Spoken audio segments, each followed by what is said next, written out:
بسم اللہ الرحمن الرحیم الحمد للہ رب العالمین والصلاة والسلام علی سیدنا و مولانا محمد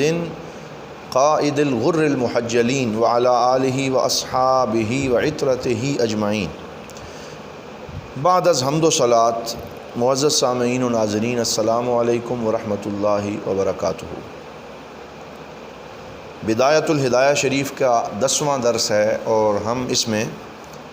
نماز ظہر کے فرض ادا کرنے کے بعد کے جو معمولات حضرت امام غزالی نے ایک سالک کے لیے، ایک دین کے طالب علم کے لیے، ایک بندہ مومن کے لیے، ایک ایسے شخص کے لیے جو ہدایت کے راستے کا راہی بنا ہے اور اللہ رب العزت کی رضا کے سفر پہ چل رہا ہے، تو اس کے لیے کیا تلقین آپ نے فرمائی ہے، آئیے اب دیکھتے ہیں۔ ارشاد فرماتے ہیں: ولا تشتغل الى العصر الا بتعلم علم او اعانة مسلم او قراءة قرآن او سعی فی معاش تستعین به على دینک، کہ جب آپ زور ادا کر لیں تو زور کے بعد جو عصر تک کا وقت ہے اس میں آپ کی مشغولیت یہ نہیں ہونی چاہیے کہ آپ جو ہے وہ بالکل فارغ بیٹھے رہیں یا آپ بالکل اس میں کوئی خاص کام جو ہے وہ سر انجام نہ دیں، بلکہ آپ کو چاہیے کہ آپ یا تو علم سیکھنے میں اپنا وہ وقت صرف کریں، یا کسی مسلمان کی مدد میں، یا قرآن کی تلاوت میں، یا اپنا رزق حلال کمانے میں وہ وقت آپ صرف کریں، ایسا رزق حلال جو دین کے معاملات میں آپ کے لیے مددگار بن جائے۔ پھر جب عصر کا وقت ہو جائے تو عصر کی سنتیں ادا کریں، اور یہ سنتیں بھی حضور نبی رحمت صلی اللہ علیہ وسلم ادا فرمایا کرتے بڑی پابندی کے ساتھ۔ اگرچہ احناف کے ہاں یہ سنتیں غیر مؤکدہ ہیں، لیکن بہرحال ان کے بارے میں بھی یہ حدیث پاک آئی ہے کہ رحم اللہ عبدا صلی اربعا قبل العصر،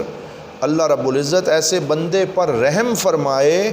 جو عصر سے پہلے 4 سنتیں ادا کرتا ہے۔ فاجتہد ان ینالک دعاؤہ صلی اللہ علیہ وآلہ وسلم، تو اے بندہ مومن کوشش کر کہ تجھے سرکار کی اس دعا میں سے حصہ ملے کہ تو عصر سے پہلے یہ 4 رکعتیں پڑھ لیا کر۔ پھر عصر کے بعد بھی اپنے معاملات ویسے ہی رکھو جیسے زور کے بعد بیان کیے، وظائف پڑھو، قرآن کی تلاوت کرو، یا پھر کوئی ایسی ورزش کرو جس سے تمہارے جسم کو فائدہ ہو، کوئی ایسا کام کرو جس سے تمہارے دین یا دنیا کا بھلا ہو جائے۔ اب یہاں آپ وقت کی اہمیت کے اوپر آپ نے 2-3 پیراگراف شامل فرمائے ہیں، بڑے اہم ہیں۔ فرماتے ہیں وَلَا يَنبَغِي أَن تَكُونَ أَوْقَاتُكَ مُهْمَلًا، یہ کبھی بھی نہیں ہونا چاہیے کہ تیرے اوقات جو ہیں وہ مہمل ہوں، فضول ہوں، فارغ ہوں۔ فَتَشْتَغِلَ فِي كُلِّ وَقْتٍ بِمَا اتَّفَقَ كَيْفَ اتَّفَقَ، اور تو وقت کو ایسے گزارے کہ جیسے اتفاق ہو گیا ویسے گزر جائے گا، جو ہوگا دیکھا جائے گا، پلاننگ ہی کوئی نہ ہو، منصوبہ ہی تیرے پاس کوئی نہ ہو، بلکہ تو اپنے آپ کو وقت کے دائرے کے سپرد کر دے کہ بھائی جو بھی نیند آئی تو نیند کر لیں گے، کھانا آیا تو کھانا کھا لیں گے، کوئی دوست آیا تو گپ شپ لگا لیں گے۔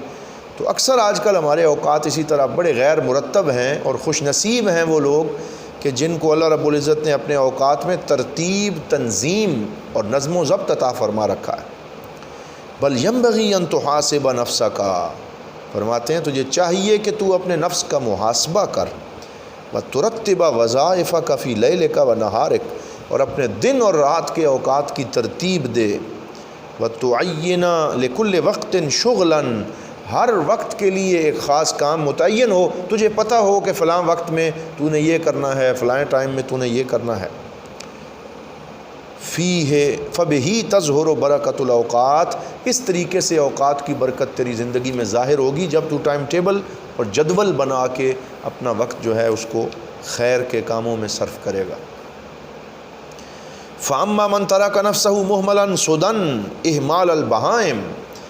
وہ بندہ جو اپنے وقت کو بالکل فضول اور خالی چھوڑ دیتا ہے، چوپایوں کی طرح جیسے ان کی زندگی ہوتی ہے، لا یدری بما یستقبل کل وقت، اسے پتہ ہی نہیں ہے کہ وقت کا استقبال کیسے کرنا ہے، اس میں کیا کام کرنا ہے۔ فتن کدی اکثر اوقات ہی ضائعہ، اس کے اکثر اوقات ضائع فضول چلے جاتے ہیں۔ غافل تجھے گھڑیال یہ دیتا ہے منادی، گردوں نے گھڑی عمر کی ایک اور گنوا دی۔ وَأَوْقَاتُكَ عُمْرُكَ، تیرا وقت ہی تیری عمر ہے۔ جیسے جیسے یہ منٹ کم ہو رہے ہیں زندگی کم ہو رہی ہے۔ وَعُمْرُكَ رَأْسُ مَالِكَ، اور تیرا عمر تیرا اصل سرمایہ ہے، تیری انویسٹمنٹ ہے۔ وَعَلَيْهِ تِجَارَتُكَ، اور تیری ساری تجارت تیری اسی عمر اور تیرے وقت کے ساتھ ہے۔ وَبِهِ وُصُولُكَ إِلَىٰ نَعِيمِ الْأَبَدِ فِي جَوَارِ اللَّهِ تَعَالَىٰ، اور اس وقت کے